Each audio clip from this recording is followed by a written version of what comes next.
ভালোবাসাকে ভাষায় প্রকাশ করাটাও একটা আর্ট। আমরা কেন ভাবি ভালো তো বাসি, মুখে বলতে হবে কেন? আমরা কেন ভাবি মানুষটা মনের ভাষা বুঝে নিক? আমরা কেন ভাবি না মানুষটা হয়তো আমার কথার অপেক্ষায় আছে, মানুষটার অবসর কাটে আমার কথা ভেবে? কেন একবার মানুষটাকে মুখ ফুটে বলি না খুব ভালোবাসি তোমায়? তারপর যদি মরণও হয়, সে হবে সুখের মরণ, বরণ করতে দ্বিধা নাই।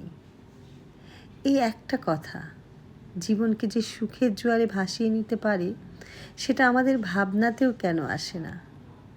মানুষ কেন প্রিয় মানুষটার প্রেমে ভাসে না?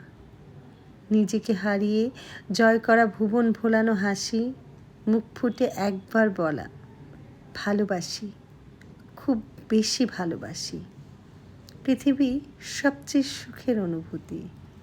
আমরা কেন বুঝি না প্রিয় মানুষটার সামনে মাথা নত করে নিজেকে সমর্পণ করাও একটা আর্ট।